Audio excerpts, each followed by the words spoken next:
देश के सबसे बड़े लोकतांत्रिक बहस के शो देश की बहस में मैं दीपक चौरसिया अपने मेहमानों का, अपने पैनलिस्ट का, अपने दर्शकों का वंदन करता हूं, अभिनंदन करता हूं, नमस्कार करता हूं। आप जानते हैं देश की बहस देश का इकलौता बहस का शो है जो अपनी दर्शकों की राय के आधार पर चलता है। दर्शक ही तय करते हैं कि वो किस मुद्दे पर बहस देखना चाहते हैं और हमारे स्टूडियो में अपने घरों से सीधे जुड़कर वे ही दशा और दिशा बहस की आगे बढ़ाते हैं, बहस को धार और रफ्तार देते हैं। तो आइए सबसे पहले ग्राफिक्स के जरिए देख लेते हैं आज हमने कौन कौन से 3 सवाल दिए थे और किसे आपने देश की बहस का मुद्दा बनाना चाहा है। अल्पसंख्यक, वो भी मुसलमान अल्पसंख्यक, क्या भारत में पिछड़े हुए हैं? ये बहस आज़ादी के लगभग 74 सालों से चली आ रही है। इसीलिए 9 मार्च 2005 को डॉक्टर मनमोहन सिंह सरकार ने जस्टिस राजेंद्र सच्चर आयोग का गठन किया था और उसके आधार पर कई सिफारिशें भी आई, कुछ लागू की गई, कुछ नहीं।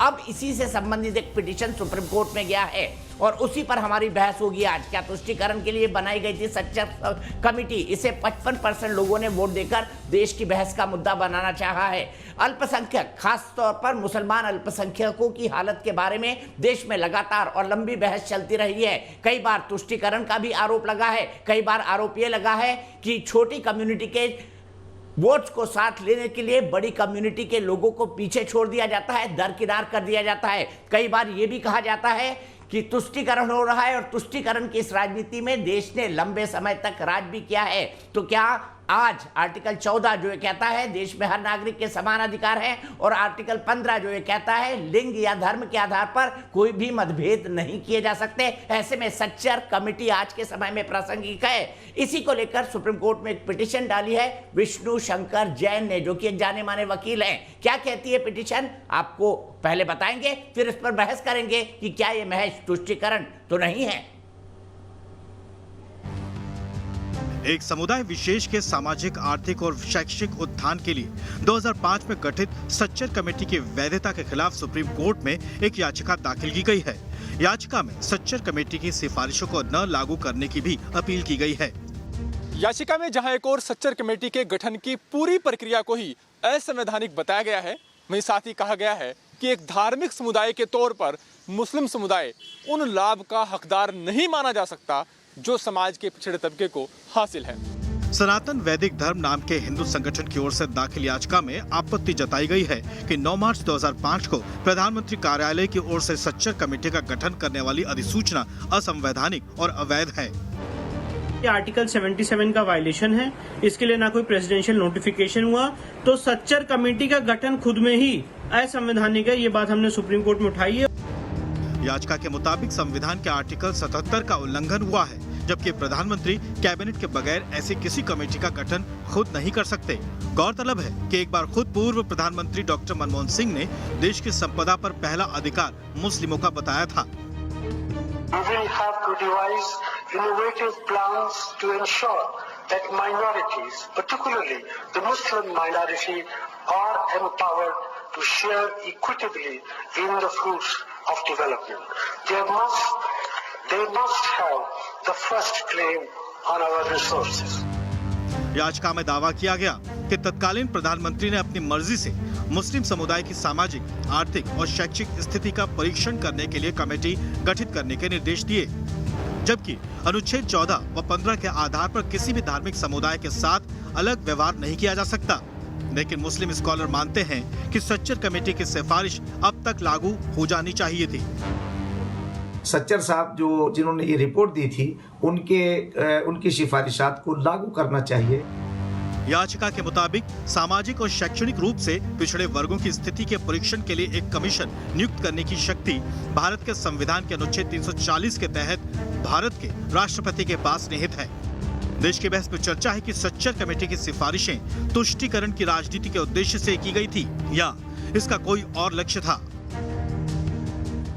तो आइए देख लेते हैं सबसे पहले देश की बहस में आज का सवाल क्या है। आप जानते हैं हम एक सवाल पूछते हैं और जो आपका जवाब होता है बताते हैं कि देश के बहस की दर्शकों की राय इस सवाल पर क्या है। जाहिर सी बात है इसी से जुड़ा हुआ है क्या धर्म के आधार पर, हमारा ये कहना है कि क्या धर्म के आधार पर, धर्म नहीं मजहब के आधार पर क्या किसी को सुविधाएं दी जानी चाहिए, वो भी सरकारी सुविधाएं जिस पर देश के हर व्यक्ति का समान अधिकार है, समान हक है। धर्म विशेष के लिए अलग से खास योजनाएं बनाई जा सकती हैं। क्वेश्चन मार्क, यस या नो में आप जवाब दे सकते हैं। जवाब देने का तरीका आपको पता है, आप हमारी वेबसाइट पर जा सकते हैं, आप हमारे मोबाइल ऐप को डाउनलोड कर सकते हैं, आप हमारे ट्विटर हैंडल का इस्तेमाल कर सकते हैं, आप हमारे फेसबुक पेज पर जा सकते हैं। कार्यक्रम के बारे में कोई राय है, सुझाव है, शो में शामिल होना चाहते हैं तो 9711002266 पर हमें व्हाट्सएप करें। सीधे अपने बड़े पैनल को इंट्रोड्यूस करता हूं। मेरे साथ अपराजिता सारंगी जी हैं, भारतीय जनता पार्टी की भुवनेश्वर से एमपी हैं, राष्ट्रीय प्रवक्ता हैं। मेरे साथ विष्णु शंकर जैन हैं जो कि याचिकाकर्ताओं के वकील हैं। मेरे साथ एहतशाम हाशमी हैं जो कि एक सामाजिक कार्यकर्ता हैं और सुप्रीम कोर्ट के वकील हैं। मेरे साथ तहसीम पूनावाला हैं जो कि एक राजनीतिक विश्लेषक है और कांग्रेस की तरफ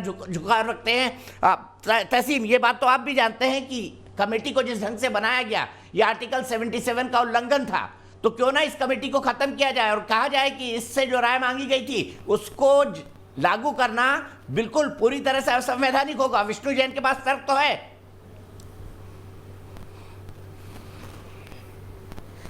विष्णु जैन मेरे मित्र है, पहचान वाले, उनको अच्छी तरह से मैं जानता हूँ। अक्सर टीवी चैनल्स में मुलाकात भी होती थी प्री कोविड। लेकिन अफसोस से कहना चाहता हूँ मैं कि ये पिटीशन को अगर मुल्क में, और मैं सुप्रीम कोर्ट में विश्वास रखता हूँ, तो इंसाफ है तो एक पिटीशन को बाहर फेंक दिया जाएगा। इसमें आपको सुप्रीम कोर्ट जाने की क्या ज़रूरत है? अगर सच्चर कमेटी की रिपोर्ट को आपको लागू नहीं करना, क्या धर्म के आधार पर, मजहब के आधार पर भेदभाव किया जा सकता है? तहसीन में बताइए, अगर देश का हर नागरिक एक है तो क्या मजहब के आधार पर भेदभाव किया जा सकता है? मजहब के आधार पर कहाँ भेदभाव किया जा रहा है? ये एक कमेटी है जो देख रहा है कि एक ग्रुप ऑफ पीपल जो है, एक जाति के लोग, एक धर्म के लोग हैं, वो उनके साथ वो इकोनॉमिकली और सोशली बैकवर्ड क्यों है? इसमें कहाँ किसी वही से तो कह रहा हूँ कि मजहब के आधार पर ही भेदभाव हुआ ना, तो फिर ये कमेटी तो हिंदुओं के लिए भी बननी चाहिए, पारसियों के लिए भी, क्रिश्चियन के लिए भी, ईसाई के लिए भी। बिल बनिए। तो आपके जो कल ओबीसी रिजर्वेशन माननीय प्रधानमंत्री जी ने किए, सोनिया जी के, जो सोनिया जी उनको बता रही थी कि करो, और फाइनली सोनिया जी की बात सुनकर प्रधानमंत्री जी ने जो कल किया, तो किसके लिए था? ओबीसी कौन है? कौन है ओबीसी? तो क्या है? मजहब के आधार पर नहीं, और पॉजिटिव मजहब के आधार पर नहीं, तो जाति के आधार पर, मजहब के आधार पर नहीं, तहसील पूनावाला जाति के आधार पर। तो बैकवर्डनेस तो है। पिछड़ी जाति अलग कॉन्सेप्ट है, पिछड़ा मजहब कोई कॉन्सेप्ट नहीं है इस देश में, क्योंकि सभी धर्म बराबर हैं। सर लेकिन ये सर ये एक पिटीशन बाहर जाने वाली है, यहाँ पे बीजेपी के प्रवक्ता है, लेकिन मैं आपको कह रहा हूँ कि इतना सब करने की जरूरत क्या है? माननीय प्रधानमंत्री को कह दो ये गलत है, ये अनकॉन्स्टिट्यूशनल है, इसे कैंसिल कर दे सच्चर कमेटी। हम क्यों डिबेट कर रहे हैं? जिस मुल्क में पेगासस पे प्रधानमंत्री जी स्नूपिंग कर रहे हैं लोगों पर, महिला पत्रकारों पर स्नूपिंग हो रही है, जिस मुल्क में पेट्रोल 100 रुपया पार कर गया है, 2005 के मुद्दे को लेकर हम बैठे, उस पर सुप्रीम कोर्ट जा रहे, प्रधानमंत्री को बोले कैंसिल करे। किसने रोका है प्रधानमंत्री को? अरे आप करते दिखाओ ना, पर बात करिए ना। सुप्रीम कोर्ट इसके लिए जा रहे हो? क्या मजहब के आधार पर ऐसी कमेटी बनाना ठीक था? हाँ या ना? सिंपल सवाल, संवैधानिक था या नहीं? हाँ या ना? 100% ये लीगल है और 100% संवैधानिक है और असंवैधानिक है। मैं चैलेंज करता हूं बीजेपी के प्रवक्ता को ये कहने कि मोदी जी इसे इंप्लीमेंट नहीं करेंगे, इसे बाहर फेंकेंगे। करो बीजेपी हुकूमत में, आज 7 साल से बीजेपी हुकूमत में, क्यों नहीं करती है? मोदी जी के एक इंटरव्यू में मोदी जी ने कहा है, बीजेपी के प्रवक्ताओं ने कहा है कि सच्चर कमेटी की रिपोर्ट अगर कहीं ज्यादा से ज्यादा लागू हुई है वो गुजरात में लागू हुई है। ये मोदी जी के प्रवक्ता ने कहा है। मधु किशोर के इंटरव्यू में मोदी जी ने कहा है कि जितना गुजरात का डेमोग्राफिक्स है उतना मुसलमानों को गवर्नमेंट में जॉब्स में नौकरियां मिली, हमने सच्चर कमेटी को इंप्लीमेंट किया है। अरे आप बोलिए ना कि मोदी जी गलत बोल रहे हैं, आज बोल के दिखाइए शो में।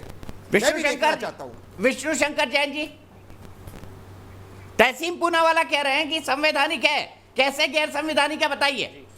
देखिए मैं ये बात क्या देखिए मेरे सामने दीपक जी तहसीन पूनावाला ने कहा हमारी पिटीशन बाहर जाने वाली है। तो तहसीन पूनावाला अगर ये समझते हैं कि मॉब लिंचिंग पे ये पिटीशन डालेंगे और वही एडमिट होगी और बाकी इस देश के लोगों की बात नहीं सुनी जाएगी, तो हम देखेंगे आगे कि हमें क्या चीज़ें इख्तियार करनी कि हमारी बात सुनी जाए। पर मुझे सुप्रीम कोर्ट पे पूरा विश्वास है और मुझे लगता है जो मैंने रिसर्च की वो सुप्रीम कोर्ट मानेगी। ये मेरे सामने किताब है दीपक जी, ये कॉन्स्टिट्यूशन असेंबली डिबेट्स है और मैं चाहूँगा तहसीन पूनावाला जो उभरते हुए व्यक्ति हैं वो इसको ज़रूर पढ़ें।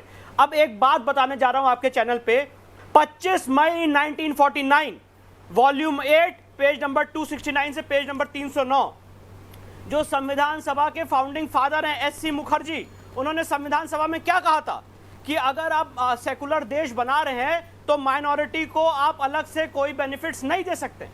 उसके बाद तहसीन पूनावाला जी अगर जवाहरलाल नेहरू को मानते हैं तो इसी के वॉल्यूम 8 में पेज नंबर 329 में जवाहरलाल नेहरू ने कहा है कि माइनॉरिटी को मेजॉरिटी के साथ मिलकर रहना है, अलग से माइनॉरिटी के लिए कोई राइट्स नहीं होंगे। पेज नंबर 330 उठा के पढ़ लें, गूगल और नेट पे संविधान सभा की डिबेट अवेलेबल है। इसके बाद सरदार वल्लभ भाई पटेल ने ऐसी बात कही है जो आपके दर्शकों के दिल में घर कर जाएगी। 26 मई 1949 पेज नंबर 351 वॉल्यूम नंबर 8, उन्होंने कहा है कि जिन्होंने इस देश का बंटवारा किया वो माइनॉरिटी कैसे हो सकती है। ये सरदार वल्लभ भाई पटेल ने संविधान सभा की डिबेट में कहा था। इसके बाद मैं आपसे इस बैकग्राउंड में ये कहना चाहता हूं मैं इस बैकग्राउंड में ये बात कहना चाहता हूं कि इसी के लिए जब आर्टिकल 299 ड्राफ्ट कॉन्स्टिट्यूशन में आया था तो उसमें यही व्यवस्था थी कि माइनॉरिटी को अलग चश्मे से देखने के लिए एक स्पेशल ऑफिसर बैठेगा, और इन सारी डिबेट्स के बाद उस आर्टिकल को रिजेक्ट कर दिया गया। तहसीन पूनावाला को ये बात पता होनी चाहिए, आर्टिकल 299 ड्राफ्ट कॉन्स्टिट्यूशन का रिजेक्ट कर दिया गया। आर्टिकल 292 जो माइनॉरिटीज को स्पेशल कॉन्स्टिट्यूएंसीज देता था, रिजेक्ट कर दिया। कालांतर में आप कैसे उनको स्पेशल बेनिफिट्स दे सकते हैं, मेरा ये सवाल है। और तहसीन पूनावाला जी ने कहा कि भाई ये बताइए ना, आर्टिकल 77 का उल्लंघन है, क्या प्रधानमंत्री खुद कोई कमेटी बना सकता है? अगर कोई आदमी सोशली एजुकेशनली बैकवर्ड है तो उसके लिए ओबीसी कमीशन बना हुआ आर्टिकल 340 के तहत, और जो उनकी बैकवर्डनेस को देखेगा, और मुस्लिम समाज की बैकवर्डनेस को देखा जा चुका है। मंडल कमीशन ने मुस्लिम समाज की बैकवर्डनेस को देखा है, और ओबीसी में तहसीन पूनावाला जी को पता होना चाहिए ओबीसी के दायरे के तहत मुस्लिम समाज को रिजर्वेशन दिया जा रहा है। उसके ओवर एंड अबव 5000 करोड़ रुपए की माइनॉरिटी स्कीम भारत सरकार कैसे चला सकती है, मेरा ये विरोध है। और अगर ये विरोध सुप्रीम कोर्ट नहीं सुनेगी तो इस देश की जनता सुनेगी, आपके माध्यम से लोग सुनेंगे, लोग जागृत होंगे, और ये बात समाज में मैसेज में जाएगी कि आप किसी माइनॉरिटी को स्पेशल चश्मे से नहीं देख सकते। एक बात और कहना चाहता हूं दीपक जी आपके शो पे, ये देखिए मेरे पास सच्चर कमेटी का नोटिफिकेशन है 9 मार्च 2005 का, स्पेसिफिकली मैंने यहाँ पे हाईलाइट किया है मुस्लिम्स के लिए कमेटी बनी है और किसी के लिए नहीं, सिर्फ और सिर्फ मुस्लिम्स के लिए। जी मैं इसका जवाब दे दूं? ठीक है, मैं इसी बात को एहतेशाम के पास ले जाता हूं। एहतेशाम भाई बताइए, जिन लोगों ने इस देश का बंटवारा किया अपनी जिद के आधार पर, वो इस देश में माइनॉरिटी कैसे हो गए? जवाब दीजिए। दीपक भाई साहब, ये जो आपने नहीं सवाल किया है, सरदार पटेल ने कहा था वकालत के पेशे में संविधान सभा में कंपाउंड क्वेश्चन। सरदार पटेल ने क्या कहा है, आपने किस किताब से पढ़ा है? आप गूगल नाम सर्च कर लीजिए। थोड़ी वकालत आपने सिखा दी मुझे। आप सुनी सुनाई बातें, व्हाट्सएप चैट जो बीजेपी के लीडर से आपके पास आती है, उसके बेस पे आप अपनी बातें बताते रहते हैं। एक चीज मैं आपको बताना चाहता हूं कि जब हिंदुस्तान आज़ाद हुआ था तो बड़ी पोस्ट पे बैठने का एक तरीका होता था कि जो इंसान पढ़ा लिखा होता था, जिसको बहुत ज़्यादा हिंदुस्तान की नॉलेज होती थी और जिसकी ईमानदार छवि होती थी, वो सबसे बड़े पदों पे बैठता था, जैसे पंडित जवाहरलाल नेहरू या बाल गंगाधर तिलक या लाल बहादुर शास्त्री जी। लेकिन जब से मोदी सरकार आई है तब से सरकार के तलवे चाटने वालों को बड़ी बड़ी पोस्ट दी जा रही है। सिर्फ यही रीज़न है कि पिटिशनर इस तरह की पिटिशन फाइल कर रहे हैं कि जल्दी से बीजेपी में कोई पोस्ट मिल जाए। आपने मेरे सवाल का जवाब नहीं दिया। मुझे जुबानी जमा खर्चा मत समझाइए। वो लोग इस देश में माइनॉरिटी कैसे, जिन्होंने इस देश का बंटवारा किया, इसका जवाब दीजिए। सरदार पटेल ने कहा था वो लोग इस देश में माइनॉरिटी कैसे, जिन्होंने इस देश का बंटवारा किया था। जुबानी जमा खर्चा मत कीजिए एहतेशाम भाई, पढ़ने लिखने से आपका भी दूर दूर का लेना देना नहीं है। मोदी जी के नॉर्थ ब्लॉक और साउथ ब्लॉक में कितने मुस्लिम ऑफिसर्स बैठे हुए हैं, कितने मुस्लिम ऑफिसर्स आईएएस वहां पे बैठे हुए हैं, बताइए आप। अच्छे स्कूल फिर आ गए आप मजहब के आधार पर, स्कूल है या फिर आप मुझे बताइए क्या उस कौम को, क्या उस मजहब को अल्पसंख्यक कहा जा सकता है जिसने इस देश का बंटवारा किया हो? मोदी जी के तलवे चाटते चाटते कि हिंदुस्तान को बेचने पे आ गए आप लोग।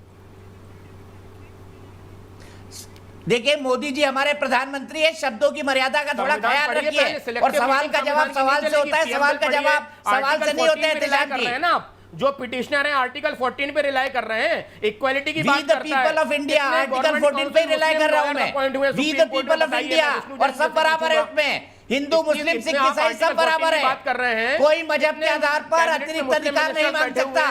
कितने एमएलए हैं, मुस्लिम एमएलए हैं, बताइए। आप इक्वालिटी की बात कर रहे हैं, आप दिल पे हाथ रख के बोलिए कि इक्वालिटी की बात कर रहे हैं आप हिंदुस्तान में, आप देश को बांटने की बात कर रहे हैं। और फिर मजहब पर आ गया, शौक है, फिर मजहब पर आ गया। अपराजिता जी मुझे बताइए कि हिंदुस्तान के सारे मुसलमानों को हिंदू डिक्लेयर कर दिया जाए, काम खत्म हो जाएगा एक ही बार में। हिंदुस्तान के सारे लोगों को मुसलमान जितने भी हैं उनको हिंदू डिक्लेयर कर दिया जाए और उनको बीजेपी की सदस्यता दिला दी जाए, तभी उनको हिंदुस्तान का नागरिक माना जाएगा। कुछ कहूंगा आपको बुरा लगेगा, सारा किस्सा ही खत्म हो जाएगा। बंद करे तो मैं कुछ कहूं। भाई जिन लोगों ने कन्वर्जन लिया, सबको पता है लालच के कारण लिया। लालचियों को वापस हिंदू धर्म में ले आए, नहीं चलेगा भाई। अपराजिता जी मुझे बताइए क्या धर्म के आधार पर, मजहब के आधार पर भेद करना चाहिए? ना तो आप जैसे चैनल खोल के बैठे होते और करोड़ों कमा रहे होते। आप जैसे चैनल बड़े बड़े खोल के बैठे होते अगर लालची होते। मेरा चैनल नहीं है भैया, नौकरी करता हूं मैं। अपराजिता जी पॉइंट के मुद्दे पर आइए। क्या भारत का संविधान मजहब के आधार पर भेदभाव का अधिकार देता है? इनकी गुजारिश मान लीजिए, सिर्फ इनका शोर चलेगा हिंदुस्तान में, सबकी आवाज बंद कर दीजिए और इनकी आवाज चालू कर दीजिए। हम लोगों को डिबेटे बुलाए मत करिए, इनको बोलने का मौका मिलना चाहिए। अकेले बुलाओ और इनकी आवाजें सुनो आप लोग, इनको अकेले बुलाया करो। को आंतरिकता के साथ धन्यवाद देना। सवाल का जवाब नहीं देते आप, सवाल का जवाब नहीं देते आप, सिर्फ अपराजिता जी को लेकर हमारे साथ आवेदनकारी सर्वोच्च न्यायालय में सवाल पूछेंगे, बिल्कुल जवाब मिलेगा। और असंवैधानिक तरीके से सवाल पूछेंगे तो उसका भी जवाब देने का तरीका मुझे बहुत अच्छा लगा। 2005 से एक गलत काम जो हुआ था और होकर आ रहा था, उस पर मुझे लगता है रोक लगाने के लिए, उन सिफारिशों के कार्यान्वयन को बंद करने के लिए हमारे सनातन वैदिक धर्म के भाई सर्वोच्च न्यायालय गए हैं। मैं एक बार फिर तहे दिल से शुक्रिया अदा करती हूं।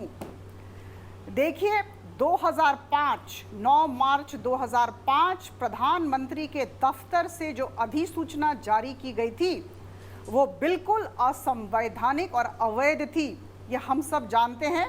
और हम सब ने कहीं ना कहीं संविधान पढ़ा है, कुछ न कुछ हम सब जानते हैं संविधान के बारे में। और देखिए 4 अनुच्छेदों का उल्लंघन है। मैं पुनरावृत्ति करूंगी, थोड़ा सा क्लियर हो जाए। अनुच्छेद 77, अनुच्छेद 340, अनुच्छेद 14 और अनुच्छेद 15। देखिए पिछड़ी जाति के बारे में बात करना सही है, सोशियो इकोनॉमिक डेवलपमेंट हो, एजुकेशनल डेवलपमेंट हो, लेकिन हम धर्म के आधार पर अलग अलग नहीं कर सकते। और जहां तक प्रधानमंत्री मोदी जी की बात है, उनकी नीति और उनके नियत की बात है, उस पर प्रश्न चिन्ह न लगाएं। हम सबका साथ, सबका विकास और सबका विश्वास की बात करते हैं। और जब हम सबका बोलते हैं तो इसमें हिंदू भी हैं, मुस्लिम भी हैं, सिख भी हैं, ईसाई भी हैं, हम सबको लेकर चलते हैं। और हर एक तबके के लोग, हर एक स्तर के लोग, हर धर्म के लोगों का सर्वांगीण विकास हो, इस दिशा में भारतीय जनता पार्टी की केंद्र सरकार कार्यरत है, आप सबको ज्ञात है। तो मुझे लगता है कि अभी जो सुप्रीम कोर्ट में बात गई है, मैं कह दूं बहुत विश्वास के साथ कि सर्वोच्च न्यायालय पर, सुप्रीम कोर्ट पर हम सब की बहुत आस्था है और निश्चित तौर पर इन सिफारिशों का कार्यान्वयन बंद किया जाएगा। सीधी सी बात है, यह असंवैधानिक है और अवैध है। यह समझ में नहीं आ रहा है। मैं 24 साल तक प्रशासनिक क्षेत्र से जुड़ी थी। ये समझ में नहीं आ रहा है कि कैबिनेट के निर्णय के बिना प्रधानमंत्री के कार्यालय से अधिसूचना कैसे जारी की जा सकती है। इसमें कैबिनेट का अनुमोदन चाहिए, नंबर 1। नंबर 2, महामहिम राष्ट्रपति ही एक आयोग का गठन कर सकते हैं। इस तरह के आयोग का गठन जो सोशो इकोनॉमिक और एजुकेशनल स्टेटस के विषय में अध्ययन करे, और उसके बाद हम आर्टिकल 14 और आर्टिकल 15, 14 और 15 के विषय में हर जगह हर बार बातचीत करते हैं। Right to equality, equal status, opportunity, no discrimination on the basis of religion, caste, creed. हम सब जानते हैं, हम सब पढ़ते हैं, हमने सब ने प्रियम्बल भी पढ़ा है संविधान का। तो मुझे लगता है कि बहुत दम है इस केस में। आवेदनकारियों ने जिस तरह से रिट पिटीशन भी ड्राफ्ट किया, हम सब ने पढ़ा है, बहुत सही कहा, और सिफारिशों को बिल्कुल कार्यान्वित नहीं करना चाहिए। और मुझे लगता है सर्वोच्च न्यायालय निश्चित तौर पर सही निर्णय देगी और हम सब अपेक्षा करेंगे, हम सब इंतजार करेंगे। ठीक है, मैं सीधे यही सवाल तहसीन पूनावाला के पास ले जाता हूं जो मैंने एहतेशाम भाई से पूछा था। कॉन्स्टिट्यूंट असेंबली में सरदार पटेल ने, तहसीन भाई, ये बात कही थी कि वो मजहब अपने लिए स्पेशल स्टेटस कैसे मांग सकता है, अपने आप को माइनॉरिटी कैसे कह सकता है जो देश के बंटवारे का आधार बनाओ। आप मानेंगे सरदार पटेल ने उचित कहा था?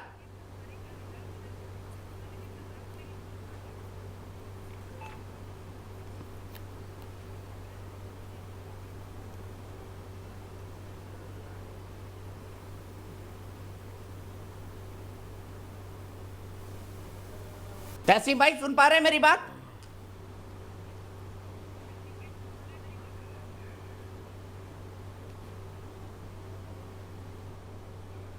आवाज नहीं आ रही है।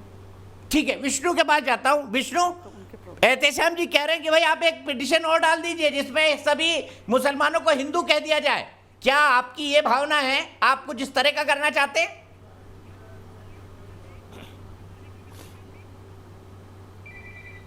देखिए दीपक जी, मैं आपका चैनल बहुत बड़ा चैनल है और देश के हर एक नागरिक उसे देखते हैं, और मैं आज डिबेट को कोई निचले स्तर पे नहीं ले जाना चाहता हूं।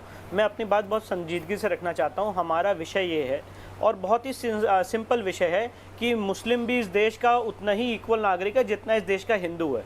तो अगर आप मुसलमानों को अलग चश्मे से देखेंगे तो इस देश में मल्टी नेशनलिज्म की भावना पैदा होगी। और सुप्रीम कोर्ट ने बल पाटिल के केस में पैरा 25 में यही बात कही थी कि किसी भी तरह का माइनॉरिटिज्म प्रमोट नहीं करना चाहिए। मैं खुद जैन हूँ, मैं खुद एक माइनॉरिटी हूँ। अगर आज मैं चाहूँ तो मैं ये कहूँ कि जैन के लिए स्पेशल कमेटी बननी चाहिए, कल को सिख समुदाय कहेगा कि हमारे लिए स्पेशल कमेटी बननी चाहिए, पारसी कहेगा, क्रिश्चियन कहेगा, तो इस देश का संविधान रह कहाँ जाएगा? टुकड़ों टुकड़ों में बढ़ जाएगा और इस देश में विभाजनकारी भावनाएं उत्पन्न होंगी। इसलिए मैं ये कह रहा हूँ, मेरा कोई किसी मुस्लिम वर्ग के खिलाफ कोई विद्रोह नहीं है। मेरा सिर्फ ये कहना है कि मुस्लिम वर्ग को स्पेशल चश्मे से देखना संविधान सभा ने रिजेक्ट किया था, और जब मुस्लिम्स को ऑलरेडी आर्टिकल 14 में इस देश का इक्वल और बराबर शहरी माना गया है, आर्टिकल 14 का राइट उनको है, तो उनके लिए उसके ऊपर ओवर एंड अबव जाके आर्टिकल 14 से भी ऊपर जाके स्पेशल स्कीम चलाना और उनके लिए स्पेशल कमिटीज बनाना, ये संविधान की मूल भावना के खिलाफ है। आर्टिकल 14 का वायलेशन, आर्टिकल 15 का वायलेशन है।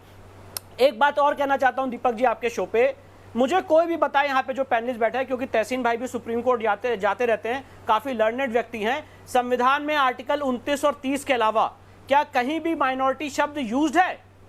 एक ही जवाब आपको मिलेगा, नहीं यूज्ड है। आर्टिकल 30 में सिर्फ व्यवस्था है माइनॉरिटीज के लिए कि वो अपने शैक्षणिक संस्थान, अपने एजुकेशनल इंस्टीट्यूशंस बना सकते हैं, ये उनको राइट है, इसके अलावा कुछ नहीं। तो minority ministry, minority commission, minorities के लिए स्पेशल स्कीम्स, माइनॉरिटीज के लिए स्पेशल कमिटीज, ये सब अनकॉन्स्टिट्यूशनल हैं, इलीगल हैं। और इसीलिए मेरा ये मानना है कि अगर और यही बात जवाहरलाल नेहरू ने कही थी संविधान सभा में कि जब ये देश आज़ाद हो चुका है, सबको आर्टिकल 14 में इक्वल राइट है, तो माइनॉरिटी मेजॉरिटी के बीच भेदभाव क्यों? इस देश की माइनॉरिटी को मेजॉरिटी के साथ मिलकर रहना है। और अगर आपको याद होगा, प्रधानमंत्री का बहुत डिटेल्ड इंटरव्यू था, बहुत रिस्पेक्टेड आदमी है, इस देश के माने जाने लीडर हैं, मैं भी उन पर बहुत विश्वास रखता हूं। उन्होंने खुद कहा था, जब सच्चर कमेटी गुजरात गई थी, उनसे पूछा गया था कि आपने मुसलमानों के लिए क्या किया, तो उनका जवाब था ये कि हम मुसलमानों के लिए स्पेशल चीज क्यों करें? अगर हम सड़क बना रहे, डेवलपमेंट कर रहे हैं, तो उसका बेनिफिट सबको मिलेगा। और यही बात, यही हमारे पिटीशन की मूल भावना है। तहसीन पूनावाला जी समझ सकते हैं कि इसको फेंक दिया जाएगा बाहर, जो भी कहना चाहते हैं। मुझे बाकी लोग यहाँ पे पैनलिस्ट बैठे थे, कह रहे थे मैं बीजेपी में पद लेना चाहता हूँ। जो भी आप आरोप लगाना चाहते हैं, बिलो दी बेल्ट कमेंट करना चाहते हैं, आप करिए, ये आपका मुद्दा है। पर मैं तो तर्क के आधार पर अपनी बात रख रहा हूँ, संविधान के आधार पर अपनी बात रख रहा हूँ कि सच्चर कमेटी का कॉन्स्टिट्यूशन इटसेल्फ इलीगल है। और एक बात और कहना चाहता हूँ दीपक जी, आपके शो पे सच्चर कमेटी ने क्या रिकमेंडेशन किया था कि जो शेड्यूल का ट्राइब्स के लिए रिजर्व कॉन्स्टिट्यूएंसीज है उसको खत्म कर दिया जाए, और जहां पे मुस्लिम मेजॉरिटी में है उनके लिए वहां पे अगर रिजर्व कॉन्स्टिट्यूएंसीज है तो उसको खत्म किया जाए। और मैं ये बात कहना चाहता हूं, SC ST के लिए रिजर्वेशन 1% भी खत्म नहीं होना चाहिए। और जिस तरह से सच्चर कमेटी ने BR अम्बेडकर साहब की भावनाओं के खिलाफ ये रिपोर्ट दी है, ये टोटली असंवैधानिक है और ये लॉ में कहीं भी स्टैंड नहीं करती है। अगर हो सकता है हमारी बात ना सुनी जाए, जैसे तहसीन पूनावाला जी ने कहा कि नहीं ये पिटीशन फेंक दी जाएगी, बाहर हो जाएगी, रिजेक्ट हो जाएगी, ठीक है, हो जाए। अगर ऐसा होता भी है तो इस देश के लोग तो सुनेंगे मेरी बात, आपके माध्यम से लोग तो समझेंगे कि हाँ ये मांग सही थी, वेल रिसर्च पिटीशन थी, सही डिमांड उठाई गई, सही नियत से उठाई गई, वाजिब और बात इसके है, पीछे किसी का कोई पर्सनल वाजिब बात है। ठीक है, ठीक है। तहसीन भाई से सवाल पूछा था, वो तब जुड़े नहीं थे, लेकिन तहसीन भाई से पहले दिव्या वर्मा रुड़की से मेरी एक दर्शक जुड़ गई है। दिव्या, क्या मजहब के आधार पर अलग सुविधाएं देनी चाहिए राष्ट्र में किसी को भी? नमस्कार सर, बहुत बहुत धन्यवाद मुझे अपनी बात कहने के लिए। तो मेरा सवाल कांग्रेस से है कि यूपीए सरकार ने जो सच्चर कमेटी बनाई है वो सिर्फ और सिर्फ मुस्लिम माइनॉरिटीज के बारे में बात करती है। तो क्या इस सच्चर कमेटी की आड़ में कांग्रेस जो यूपीए सरकार थी मुस्लिम माइनॉरिटीज के वोट बटोरने के लिए बनाई गई थी? क्योंकि अगर ऐसा नहीं है तो 10 साल की, यानी कि यूपीए सरकार के 10 साल के कार्यकाल में जो सच्चर कमेटी में जो सिफारिश की गई है उस पे स्पेसिफिकली सिर्फ मुस्लिम माइनॉरिटीज, यानी कि सिर्फ मुस्लिम्स को फेवर करने के लिए ऐसी कोई खास सफलतापूर्वक स्कीम जो है अभी तक सामने नहीं आई है, बहुत ज्यादा अच्छी तरीके से नहीं बनाई गई है। क्या इसके पीछे एक ये कारण हो सकता है कि यूपीए सरकार जानती थी कि अगर इन सिफारिशों के बेसिस पे वो कोई स्कीम बनाएंगी या कोई अपना कोई पॉलिसी अगर सामने लाएंगी जो कि सिर्फ और सिर्फ मुस्लिम माइनॉरिटीज को सिर्फ फेवर करेगा, तो उनके ऊपर एक बहुत ही बड़ा संगीन आरोप लग सकता है और बहुत ही ठीक है, मैं समझ गया, मुसलमानों का वोट पाने के लिए। ठीक बात है दिव्या, ठीक बोला आपने। मैं सीधे चलता हूं यहाँ से तहसीन के पास। तहसीन, क्या कांग्रेस ने मुसलमानों का वोट पाने के लिए कमेटी बनाई थी? और दूसरी बात, सरदार पटेल ने साफ साफ कहा था कि वो कम्युनिटी जिसके चलते देश का विभाजन हो उसको पास स्पेशल पावर का अधिकार तो होना ही नहीं चाहिए, उसको माइनॉरिटी तो कहा ही नहीं जाना चाहिए।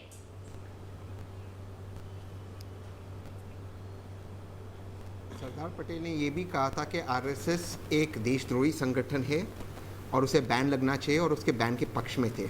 और राजेंद्र प्रसाद जी के साथ क्या क्या पत्र में के बीच में वार्तालाप हुई तो आप जानते हैं दीपक जी, और आरएसएस के बारे में उनकी क्या राय थी। और उन्होंने ये भी कहा था कि आरएसएस उनके और नेहरू जी के बीच में हमेशा झूठ फैलाता है। तो सरदार पटेल जी की राय आरएसएस के बारे में तो हम जानते हैं, लेकिन हम सरदार पटेल को नहीं, हम इस वक्त भारत के संविधान और सच्चर कमेटी को डिस्कस कर रहे हैं। मेरी 3 लीगल पॉइंट्स है। आर्टिकल 14 की बात की विष्णु जैन, और मैं इसलिए आपको समझाता था ये क्यों ये पिटीशन सुप्रीम कोर्ट के बाहर जाएगा, क्योंकि इस पिटीशन के खिलाफ खुद सरकार के जो रिप्रेजेंटेटिव्स है, जो एजी है, एसजीए, ये खड़े हो गए, यानी कि तुषार मेहता जी और वेणुगोपाल जी। क्यों?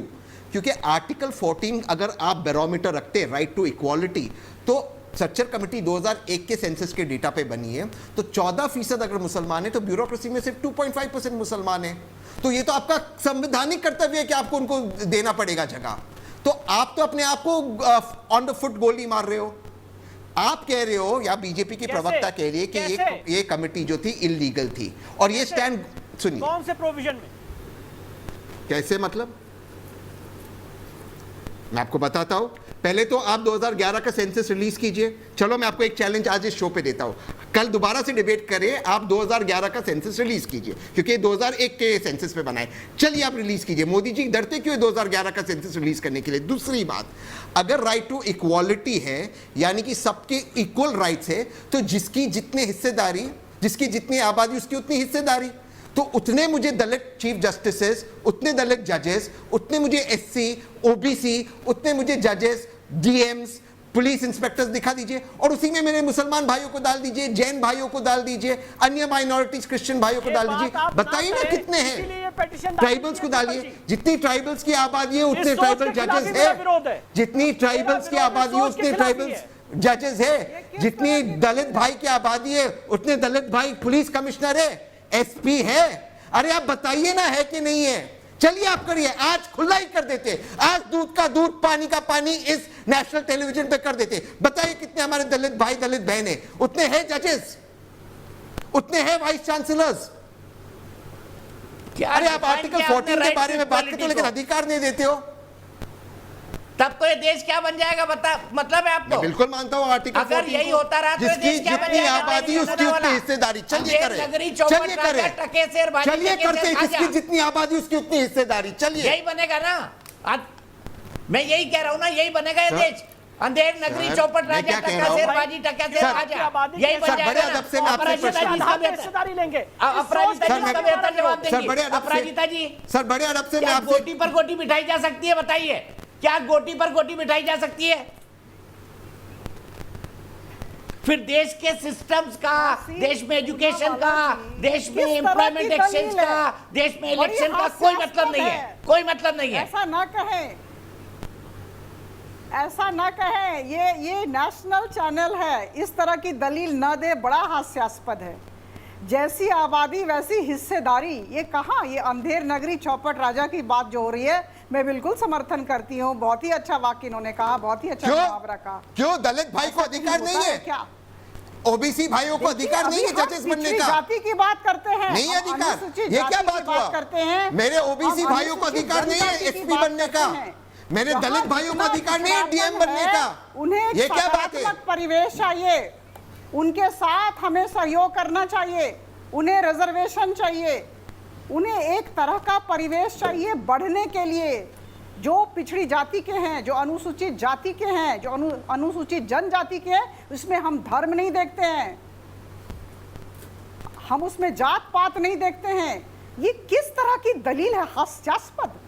अरे तथ्य और तर्क के साथ बात करिए, क्या बोल रहे हैं आप राजनीतिक विश्लेषक हैं, लेकिन ये हास्यास्पद बातें न रखें। आप मुझे बताइए, टेलीविजन है, ऐसा ना कहें कि जितनी आबादी है उतनी भागीदारी हो, ऐसा नहीं होता है। मेंबर ऑफ पार्लियामेंट, ऐसा नहीं होता, ऐसा हो ही नहीं सकता है। बिल्कुल होनी चाहिए, शासन और प्रशासन होनी चाहिए के विषय में। अच्छा चलिए मैं आपको छोटा सा एग्जांपल देता हूँ, एक छोटा सा एग्जांपल देता हूँ, मैं एक छोटा सा एग्जांपल देता हूँ, एक छोटा सा एग्जांपल। जैसे मेरी इतनी सी बात सुन लीजिए, इतनी सी बात सुन लीजिए। अपराजिता जी जी जी जी जी जी जी जी, क्या मेरी इतनी सी बात सुन लीजिए। देखिए, कोरोना सेंटर में 10 डॉक्टर्स को अपॉइंट करना है। आप एक मुसलमान ले जाइए, कुछ भी करता हो, आप एक दलित ले जाइए, कुछ भी करता हो, एक आदिवासी ले जाइए, कुछ भी करता हो, एक कुर्मी ले जाइए, कुछ भी करता हो, पूरी सोशल इंजीनियरिंग कर दीजिए, सबको कोविड केयर सेंटर में डाल दीजिए। वो 10 तो मरेंगे ही मरेंगे, जो 10 वहां भर्ती हैं वो भी मर जाएंगे। ये हो गया सामाजिक इक्वालिटी। ऐसी सामाजिक इक्वालिटी चाहिए आपको? तहसीन पूनावाला बताइए। इसका जवाब मैं देता हूं सर, लेकिन आप इस मेरी बात को ध्यान से सुनिए। ऐसा क्यों है सर कि जितने भी 9 बजे के डिबेट करते उसमें एक भी एंकर नेशनल टेलीविजन पे एससी या एसटी नहीं है? क्यों सर? आज मैं आपसे प्रश्न पूछता हूं सर, आरएसएस का मुखिया आज तक कोई एससी भाई या एसटी भाई क्यों नहीं बना सर? क्या हमारे दलित भाइयों में वो ये तो आप चाहते ना कि वो 9 बजे मैंने के नहीं कहा एंकर एंकर एसपी बन जाए, मैंने नहीं कहा एंकर एसपी बन जाए, ये तो आप चाहते थे ना राइट टू इक्वालिटी में। सर मैं तो नहीं कह रहा था, वही कह रहा हूं मैं सर, तो नहीं कह रहा था, ये तो आप चाहते थे ना राइट टू इक्वालिटी में। सर मैं वही कह रहा हूं, मेरी बात सुन लीजिए सर, मेरी बात सर मेरी बात सुन। अब जलेबी बनाने लगे। ये जो चल रहा है इस मुल्क में, ये आरएसएस का एजेंडा चल रहा है। बिल्कुल नहीं बन रहा हूं, मैं बिल्कुल सतत बात कर रहा हूं सर, और मैं आपकी इतनी रिस्पेक्ट अब आरएसएस आ गया है, पर जब जवाब नहीं मिला तो आरएसएस कि क्यों 9 बजे दुनिया की हर बीमारी आरएसएस। नहीं सर, मैं आपको जवाब दे रहा हूं सर, सर दुनिया की हर बीमारी नहीं, देश की हर बीमारी आरएसएस से शुरू होती है। जिस दिन आरएसएस पॉलिटिकली समाप्त होगा, ये देश आगे बढ़ेगा। आरएसएस एक देश विरोधी संगठन है, हमें इसे मानना होगा। जिस संगठन में दलित भाइयों के लिए, ओबीसी भाइयों के लिए जगह नहीं है, आपको एक व्हाट्सएप करूंगा, पब्लिक टेलीविजन पर नहीं बोलूंगा सर।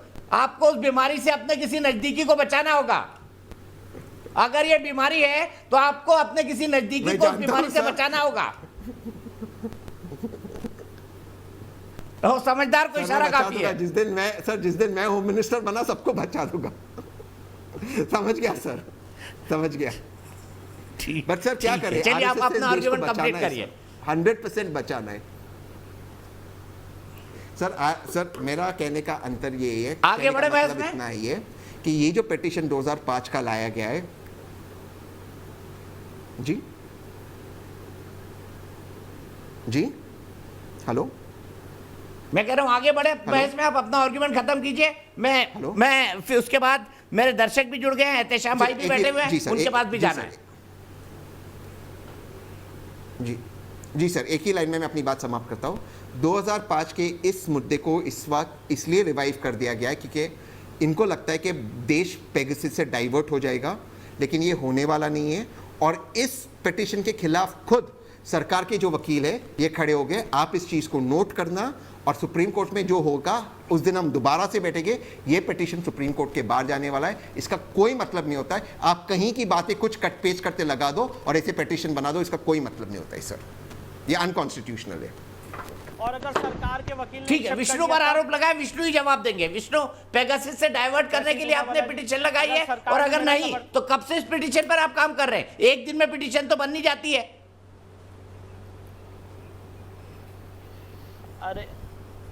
अरे दीपक जी, मुझे लगता है तहसीन पूनावाला जी आज इस शो में रिसर्च करके नहीं आए। इन्हें ये पता होना चाहिए कि, और इन्होंने शायद मेरी पिटीशन भी नहीं पढ़ी है। हमने सुप्रीम कोर्ट में एक याचिका लगाई थी, मैं इस पर आपको पिटीशन का बैकग्राउंड दे दूं, जिसमें 5,000 करोड़ रुपए केंद्र सरकार माइनॉरिटीज को दे रही है।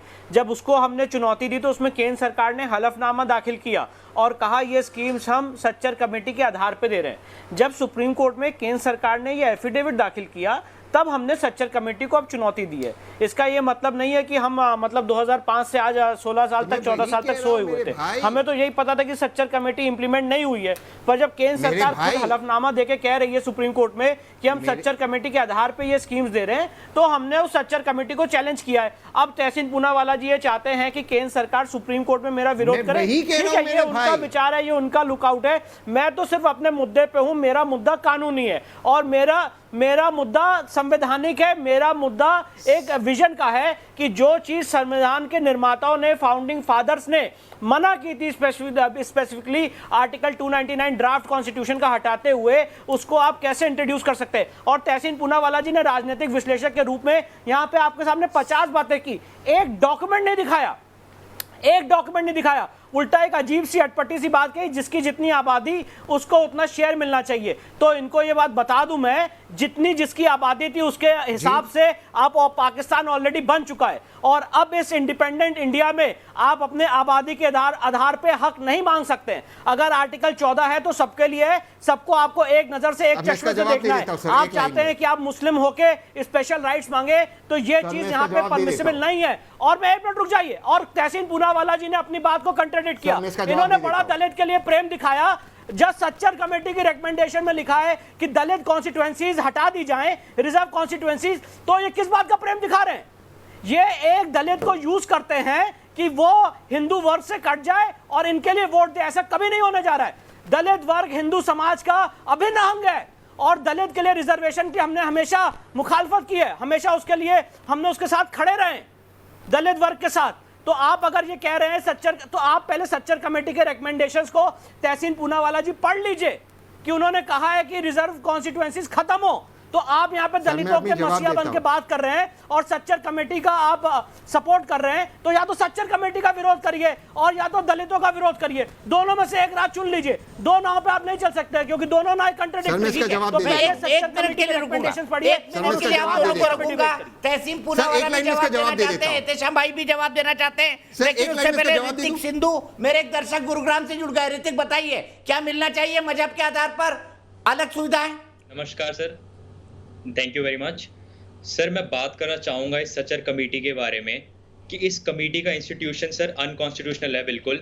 और क्योंकि हमारे जो फॉर्मर प्राइम मिनिस्टर हैं मनमोहन सिंह जी, उन्होंने बिना किसी कैबिनेट डिसीजन के ये कमेटी पास कर दी थी। तो सर मेरा सवाल ये है कि इस कमेटी की ज़रूरत ही क्या है, क्योंकि कॉन्स्टिट्यूशन में हमारे माइनॉरिटीज़ के बारे में बात तो की गई है। और अगर बात डेवलपमेंट की है सर, तो डेवलपमेंट जहाँ तक कि मैं जानता हूँ सारे सोशो रिलीजियस कम्युनिटीज और सबको मिला के जिनके बीच में इक्विटी हो सर, तभी डेवलपमेंट होती है। Thank you sir. ठीक है, सीधे मैं चलता हूं तहसीन के पास। तहसीन, कोई जवाब है आपके पास विष्णुकांत की बात, विष्णु शंकर की बात का?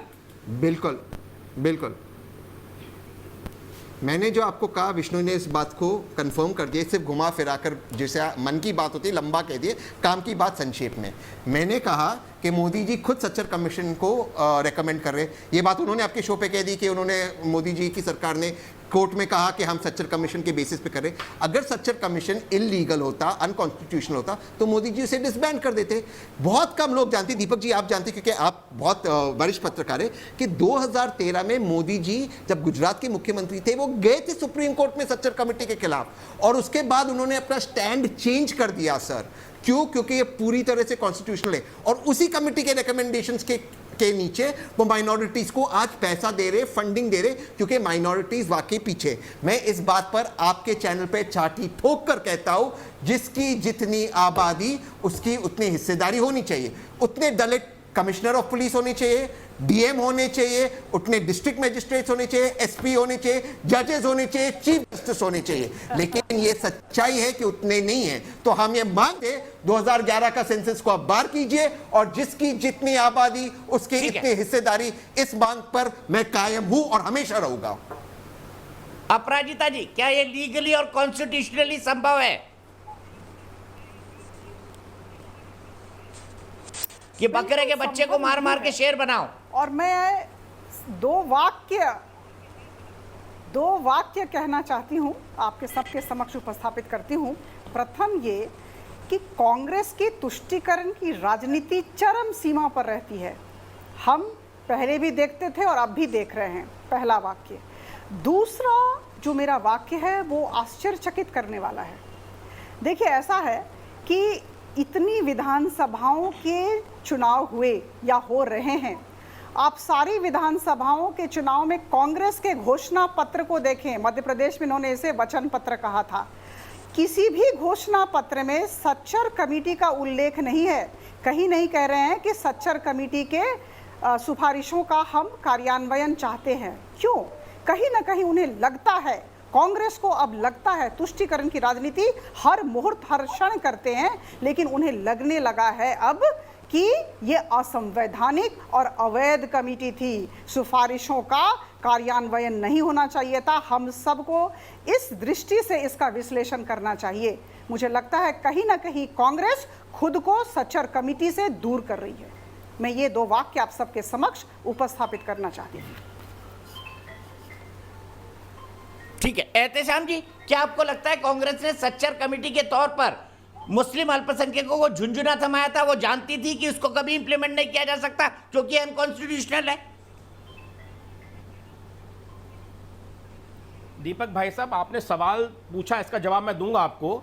अभी आपके पैनलिस्ट एक बोल रहे थे कि दलित भी हिंदुओं में आते हैं और ओबीसी भी हिंदुओं में आते हैं, लेकिन जब इनको वोट चाहिए होता है तब तो दलित हिंदू हो जाता है, लेकिन अपने जब घर के लड़के और लड़कियों की शादी करनी होती है तब दलित के परिवार में क्यों नहीं करते? विष्णु जैन जी और अपराजिता जी, जिसे मैं हाथ जोड़ के विनती करता हूं कि दलित और ओबीसी अगर हिंदू हैं तो आप अपने घर के बच्चों की शादी दलितों में और ओबीसी क्यों करने से शर्माते हैं? बताइए आप देशवासियों को, आज देशवासियों को बताइए आप क्यों शर्माते हैं? आप बिना कलमा पढ़वाए आप करवाइए, बताइए किसकी करवानी मैं कराता हूं, आपको करनी है बताइए, आपकी भी करवा सकता हूं मैं, आपकी भी करवा सकता हूं दीपक भाई साहब मैं शादी, और हिंदू की मुसलमान से, मुसलमान के हिंदू से सीना ठोक के कराऊंगा शादी। ये मेरा चैलेंज आपको दीपक भाई साहब, संविधान की नजर में रहते हुए कराऊंगा, संविधान के दायरे में रहते हुए कराऊंगा। एक दिन करवा दे, क्या? जिस दिन एक दिन करवा दे, जिस दिन करवा दे आपसे भाई, मैं आपको कलमा पढ़ना कोई बुरी बात है क्या? कलमा पढ़ना कोई बुरी बात है क्या? हम भी पढ़ते हैं रघुपति राघव राजा राम पतित पावन सीता राम, तो कलमा पढ़ने में क्या बुराई है?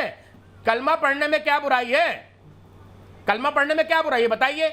विष्णु जैन जी का जो साहित्य है जैन मुनि का, वो मैं पढ़ सकता हूँ, लेकिन कमजोर इंसान होगा ना, घटिया इंसान होगा, उसी को सिर्फ कलमा पढ़ने से दिक्कत होगी।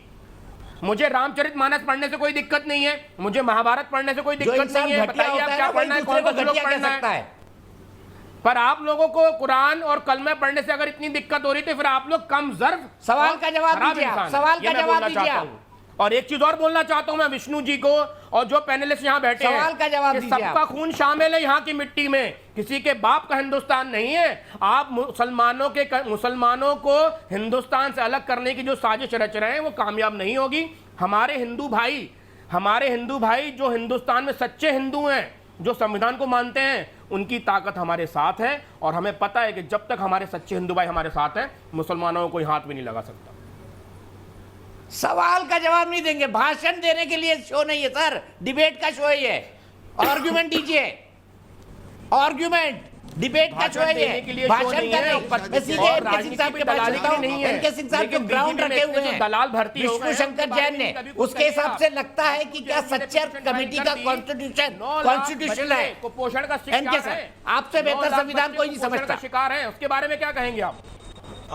जी, तो जाके उनको खाना खिलाइए, डिबेट में मत बैठिए। मैं सुनता था इसका क्यों प्रधानमंत्री बनने के लिए आपके मोदी जी हैं, खाना खिलाने के लिए एहतशाम? अगर हिम्मत है तो बना।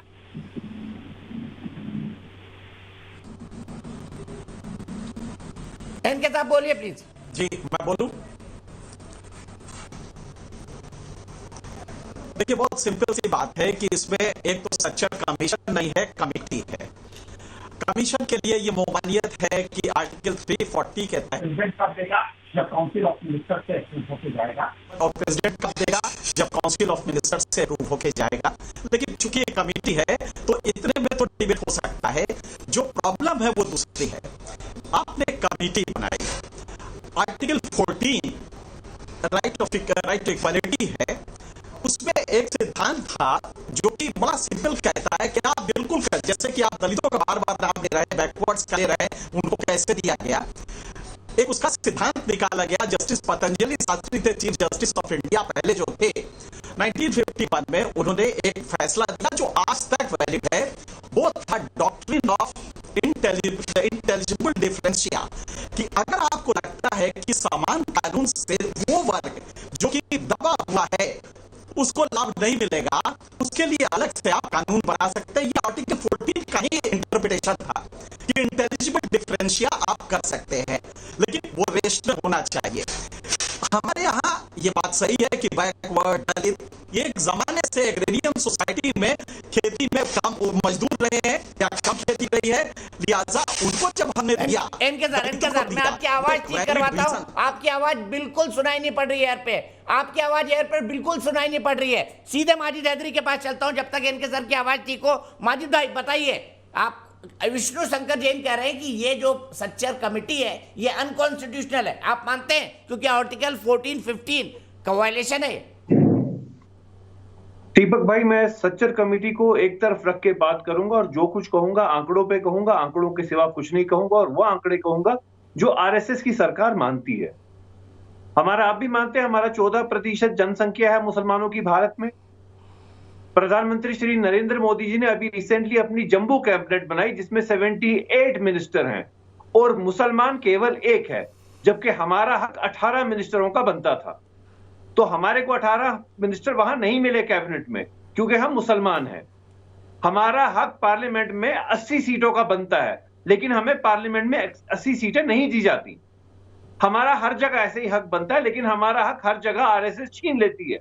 तो हमारा बात करने का हक बनता है। आप सच्चर कमेटी माने या ना माने, बट आप मुसलमानों के साथ नाइंसाफी मानिए। और उसकी सबसे बड़ी जो मिसाल है वो हमारी कैबिनेट है कि मुख्तार अब्बास नकवी साहब के बगैर कोई मुसलमान भाजपा सरकार को नहीं मिला कि किसी एक मुसलमान को भी मंत्री बनाते।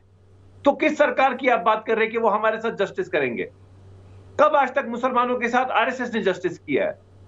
राजेंद्र सच्चर कमेटी रिपोर्ट जो है वो पाकिस्तान ने नहीं बनाई है, वो तालिबान ने नहीं बनाई है, हमारे माननीय पूर्व जज ने बनाई है। उस पर भी आज हम सवालिया उठा रहे हैं। जिन्होंने ये अपील की है इनके खिलाफ केस होना चाहिए। माननीय सुप्रीम कोर्ट इन्हें कम से कम 4 साल की कैद बामुशक्कत करनी चाहिए जिन्होंने ये बिल ऐसी गलत तरीके की फाइल की है। ये माननीय उच्चतम न्यायालय का हर वक्त वक्त बर्बाद कर देते हैं। जाने को तैयार हूँ कभी फसाद मुसलमान दीपक के जी, नाम मैं पर, जाने को धर्म के तैयार नाम पर नई मुसीबत। तैयार हो जाइए। सुप्रीम कोर्ट मुझे 4 साल की सजा देता है ये पिटीशन फाइल। विष्णु शंकर जैन जी 4 साल जेल जाने के लिए तैयार हो जाइए। मैं तैयार हूँ, माजी मैं रतन ने तैयार हूँ पिटीशन दीपक जी। लगा दिया आपके इस खिलाफ देश के जनता की लिए, कोर्ट इस में। हिंदू समाज के लिए अगर ये पिटीशन फाइल करने पे मुझे कॉस्ट लग, मैं तैयार हूँ दीपक। अरे 4 साल क्या जी, आपको 14 साल के लिए जेल होनी चाहिए। अगर मुझे आपको उम्र कैद मिलनी चाहिए तिहाड़ में। 4 साल अरे हो अभी तो जाए, 4 कहा हो था, जाए अब सर। 14। अब उम्र क्या है? क्या हो गया माजिद भाई आपको? पूरा जीवन इस चीज पे लगाने के लिए उम्र तैयार भर अपने जेल में रहना चाहिए, तिहाड़ जेल में, या तो फिर तलोजा जेल में। आप लोगों का ठिकाना वही है। मैं उम्र ठीक है, अब हम शुरुआत ब्रेक के लिए रुक रहा हूँ, ब्रेक के लिए रुक रहा हूँ, ब्रेक के बाद शुरुआत करूंगा यहीं से। करोड़ की कॉस्ट लगे। तो देश की बहस में आपका एक बार फिर स्वागत है। हम बात कर रहे हैं सच्चर कमेटी, जिसे 9 मार्च 2005 को बनाया गया था मुसलमानों के उत्थान के लिए, सिफारिशें देने के लिए। क्या वो कानूनी तौर पर वैध है और क्या उसकी सिफारिशें मानी जानी चाहिए, इस संबंध में एक पिटीशन सुप्रीम कोर्ट में आज दायर की है विष्णु शंकर जैन नाम के एक नामी वकील ने। सीधे चलता हूं, सबसे पहले अपने पैनल को इंट्रोड्यूस कर देता हूं। अपराजिता सारंगी जी मेरे साथ हैं, एनके सिंह साहब मेरे साथ हैं, विष्णु शंकर जैन मेरे साथ हैं, एहतेशाम हाशमी मेरे साथ हैं, माजिद हैदरी मेरे साथ हैं। लेकिन उससे पहले सीधे चलता हूं शोमा चौधरी जी के पास, बुलंदशहर। शोमा जी, क्या मजहब के आधार पर, हिंदू मुसलमान के आधार पर सुविधाएं दी जानी चाहिए? सर ऐसा मैं भी इसमें जानती हूँ, जैसे कि ये धर्म के नाम पर नहीं होना चाहिए। जैसे कि एक बताया है कि ये अल्पसंख्या में है, अल्पसंख्या में नहीं है, ऐसा तो कई वर्ग में, जैसे किसी एक वर्ग की समस्या नहीं है सर ये। जैसे कि मुस्लिम भी सब मेरे भाई हैं, वैसे तो नारा है हिंदू मुस्लिम भाई भाई, ऐसे में ऐसा नहीं, ये तो एक वोट बैंक के आधार पर ना ले। और जैसे कि ये धर्म पे ना होके ये एक, जैसे और भी जात हैं और भी वर्ग हैं, इसमें भी समस्याएं हैं, सभी वर्ग के लोग भी हो सकते हैं इसमें। जैसे कि आर्थिक है, आर्थिक समस्या पर या वो है शिक्षक की समस्या पर, उस आधार पर लेके चलें। समझ गया मैं आपकी बात। आपको लगता है धर्म जाति के आधार पर ना, आर्थिक आधार पर, जो आर्थिक रूप से पिछड़ा है उसका उत्थान होना चाहिए। हाँ। सीधे चलता हूं एनके सिंह साहब के पास। मेरा सवाल फिर से वही, सच्चर कमेटी क्या संवैधानिक है?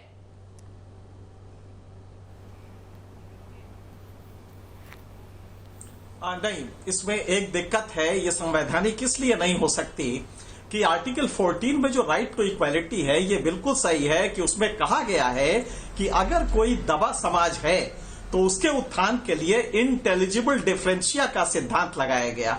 ये पतंजलि शास्त्री 1991 में ये जजमेंट आया था और आज तक वही चल रहा है।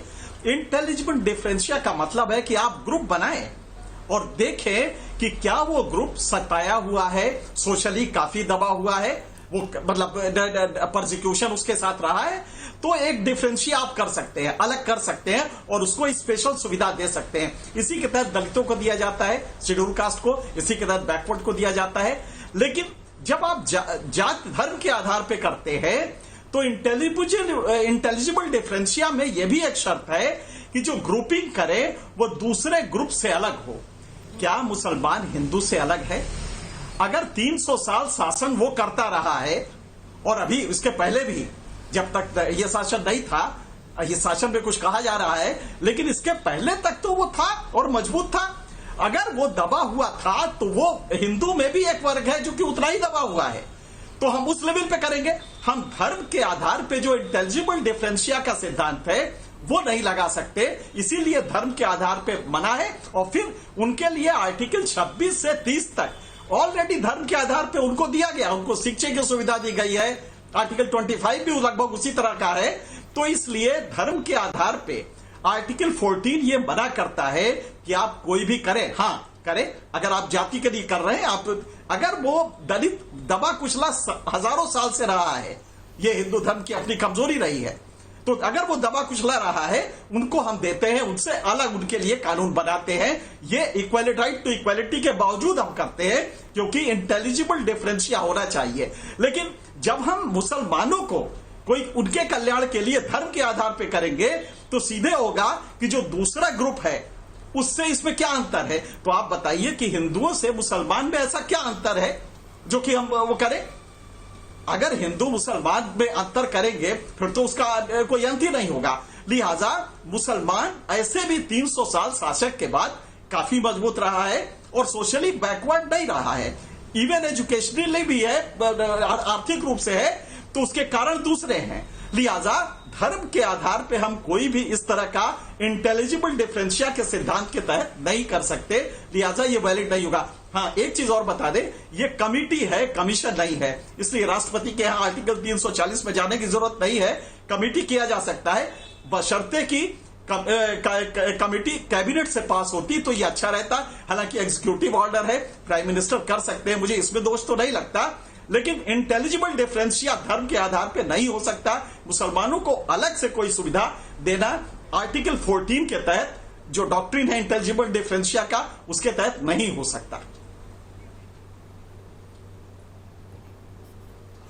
अपराजिता जी, भारतीय जनता पार्टी का सच्चर कमेटी पे क्या व्यू है? क्योंकि पार्टी ने कभी तो कोई व्यू लिया होगा और आज जब ये पिटीशन फाइल हो गई है, आप क्या कहना चाहेंगे? मैं आपसे ये तो नहीं पूछ सकता सरकार क्या जवाब दाखिल करेगी, क्योंकि ऑब्वियसली आपके परव्यू से बाहर है।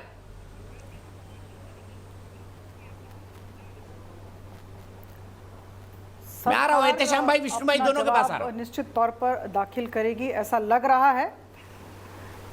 ऐसा लग रहा है कि सरकार अपना जो मंतव्य है वो दाखिल करेगी। हम सब अपेक्षा करें, लेकिन हम सब की नज़र सर्वोच्च न्यायालय के फैसले पर रहेगा।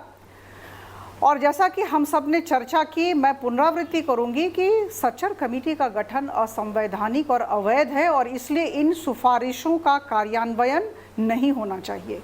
हम सबको समानता का अधिकार दें और ऐसा कोई भी काम न करें जो संविधान के प्रावधान के बाहर हो।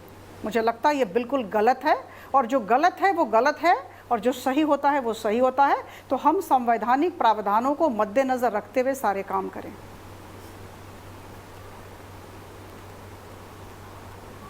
बिल्कुल सही कहा, संवैधानिक प्रावधानों को मद्देनजर। तो मैं इससे पहले कि मैं एहतेशाम भाई के पास जाऊं, अश्विनी रावत आगरा से, उनके पास मैं चलता हूं। अश्विनी जी, मुझे बताइए, क्या ऐसा होना चाहिए? क्या मजहब के आधार पर विशेष सुविधाएं देनी चाहिए जैसे सच्चर कमेटी ने रिकमेंड किया है? जी साहब, बिल्कुल नहीं देनी चाहिए। उसका कारण ये है,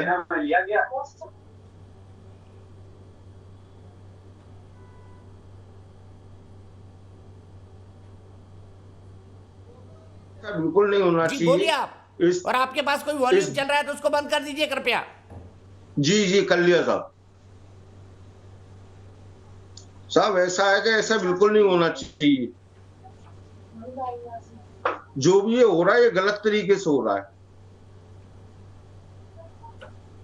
ये माननीय मनमोहन सिंह जी ने जो ये बनाई है गलत बनाई है।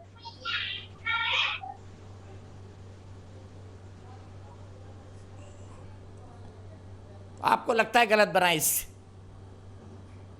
सीधे एहतेशाम भाई के पास चलता हूं। एहतेशाम भाई, मुझे बताइए, ज्यादातर लोग ये कहते हैं कि नहीं ये गलत बनी है। चलिए, मैंने माना आर्गुमेंट के तौर पर कि उस वक्त के राजनीतिक हालात ऐसे थे, पर जब प्रधानमंत्री मोदी सबका साथ, सबका विकास, सबका विश्वास की बात करते हैं, सड़क बनाते हैं, स्कूल बनाते हैं, तो क्या उससे हिंदू, मुसलमान, सिख, ईसाई के आधार पर उनको एंट्री दी जाती है?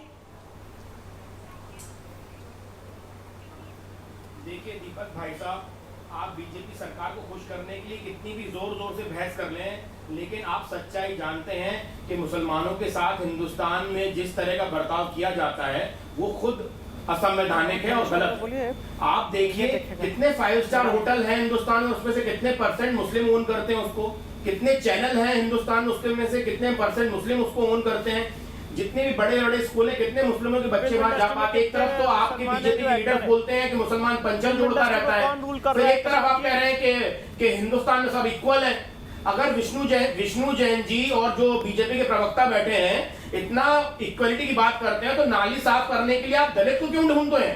एक ब्राह्मण क्यों नहीं नाली साफ कर सकता? ट्रेन में टॉयलेट एक दलित क्यों साफ करता है, एक ब्राह्मण क्यों नहीं साफ कर सकता? बताइए आप। जब इक्वलिटी की बात कर रहे हैं तो आप सिर्फ क्या आईएएस बनने के लिए इक्वलिटी करेंगे? आप एक छोटे काम के लिए भी आप काम कर सकते हैं। वहां पे आप टॉयलेट साफ करने के लिए दलित ढूंढते हैं, आईएएस बनाने के लिए ब्राह्मण ढूंढते हैं। आप लोग रिलीजन के बेस पे ही काम करते हैं, रिलीजन के बेस पे काम का डिस्ट्रीब्यूशन करते हैं और फिर इक्वालिटी की बात करते हैं। सर मैं ऐसे पढ़े लिखे ब्राह्मणों को भी जानता हूं जो चपरासी बनने को भी तैयार है आज की तारीख में, अगर सरकारी नौकरी या व्यवस्थित नौकरी मिल जाए तो मैं कईयों से मिलवा सकता हूं ऐसे ब्राह्मण जो चपरासी बनने को भी तैयार है। बताइए कौन बन रहा है चपरासी, बताइए। और मैं आपसे बोलता हूं आरएसएस के हेड जो हैं उनको हटा के एक दलित को बनाइए, फिर उसका हेड। मंदिर ट्रस्ट में कितने दलित रखे हैं आपने, बताइए आप कितने दलित रखे हैं आपने मंदिर ट्रस्ट में? आपके चैनल में कितने मुस्लिम काम करते हैं जो बड़े पदों पे बैठे हैं? बताइए दीपक भाई साहब, दिल पे हाथ रख के बताइए इस बात को। अब आपने गोल पोस्ट चेंज कर दिया, अभी आप नौकरी की बात कर रहे मार्केट में थे, कितने मुसलमानों की शॉप है वहां पे? और मंदिरों में भी जितने भी साधु हैं वो हर जात पंथ संप्रदाय से आते हैं। वो अपनी जाति पाति साधु बनने के बाद पीछे छोड़ देते हैं, पिंडदान कर देते हैं, अपना तर्पण कर चुके होता अपना। जो साधु होता है वो इसेंशियली ब्राह्मण नहीं होता। विष्णु जैन जी, आपका कंक्लूडिंग कमेंट, फिर एनके सिंह सर मेरा फाइनल सवाल आपसे होगा। आप बहुत देर से हाथ उठा रहे थे।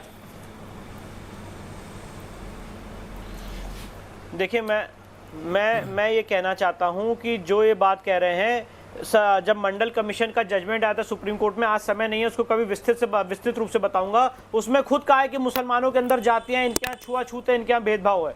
वो पैराज मैं आपको अगली बार बताऊंगा। पर एक बात आपके चैनल पर कहना चाहता हूँ, माजिद हैदरी साहब ने कहा था कि विष्णु जैन को 14 साल की सजा हो। मैं कह रहा हूँ माजिद हैदरी साहब ने कम सजा मांगी, मुझे फांसी की सजा होनी चाहिए। और ये बात बोल के आपके चैनल पर जा रहा हूँ, ये बात मुझे याद आई। दिन आज का बड़ा सुहाना, मौसम भी बड़ा सुनहरा, हम सर पे बांध के आए बलिदानों का ये सहरा। बेताब हमारे दिल में एक मस्ती सी छाई है, ऐ देश अलविदा तुझको कहने की घड़ी आई है। महकेंगे तेरी फिजा में हम बन के हवा का झोंका, किस्मत वालों को मिलता ऐसे मरने का मौका। अगर इस पिटीशन फाइल करने पे मुझे इस देश का सुप्रीम कोर्ट फांसी की सजा भी सुनाता है तो कबूल है। और एहतशाम भाई का ये जवाब है, उन्होंने कहा कि विष्णु जैन ने पिटीशन पद लेने के लिए फाइल की थी। जो लोग क्रांतिकारी होते हैं वो कभी पद के लिए नहीं फाइल करते हैं कोई चीज। ठीक है एनके सर, एक कंक्लूडिंग कमेंट। जुडिशियल स्क्रूटिनी तो होगी इसकी, मैं आपसे समझना चाहता हूं अगर कानूनी तर्कों के आधार पर देखा जाए तो क्या पिटीशन एडमिट होनी चाहिए? मैं डिसीजन की तो बात ही नहीं कर रहा हूं। हाँ देखिए, पिटीशन एडमिट होगा क्योंकि उसके 3-4 पॉइंट्स हैं। एक तो यह है कि वो कैबिनेट से अप्रूव हुआ कि नहीं, दूसरा यह है कि प्रेसिडेंशियल सिग्नेचर लिया गया कि नहीं, हालांकि वो कमिटी है, कमीशन नहीं है। आर्टिकल 340 में राष्ट्रपति के दस्तखत कमीशन के लिए है, राष्ट्रपति कमीशन पे दस्तखत करता है, ये कमिटी है। लेकिन कैबिनेट से अप्रूव हुआ कि नहीं, क्या without cabinet approval prime minister खुद कर सकता है? इंग्लैंड में ऐसे उदाहरण रहे हैं कि कैबिनेट पे नहीं हुआ और प्राइम मिनिस्टर ने कर दिया। भारत में भी 1-2, इंदिरा गांधी का आपको याद होगा कि इमरजेंसी लगाई थी तो कैबिनेट से अप्रूवल नहीं लिया था और राष्ट्रपति को मजबूर किया दस्तखत करने के लिए, तो लेकिन वो गलत था। यहां पे इशू ये नहीं है, इशू ये है कि क्या धर्म के आधार पे कोई इस तरह का असेसमेंट किया जा सकता है। और अगर मान लीजिए किया जा रहा है तो हिंदुओं का भी कीजिए, और हिंदुओं में भी देखिए कि गरीब कितने हैं, कितने नीचे के वर्ग के लोग ऊपर के पदों पे गए हैं। तब आप पाएंगे कि हिंदू में भी वो नीचे का वर्ग, मुसलमानों में भी वो नीचे का वर्ग लगभग समान स्थिति में है। लिहाजा जब हम दलितों को देते हैं तो वो हमारे बिल्कुल सही कहा आपने, बिल्कुल सही कहा सर। मैं यही रोकूंगा आपको, मेरे पास वक्त इतना ही है। चलते चलते पोलिंग क्या है, हमारे देश की बहस के दर्शक क्या कहते हैं बता दूं। धर्म विशेष के लिए अलग से खास योजनाएं बनाई जा सकती है क्या? यस कहना है हाँ, और नो कहना है 95% लोगों का। तो बहुमत यही कहता है कि धर्म विशेष के आधार पर सरकार की योजनाएं नहीं बननी चाहिए। फिलहाल एक ब्रेक, लेकिन न्यूज नेशन एक ऐसा चैनल है जहां पर खबरों का सिलसिला कभी नहीं थमता।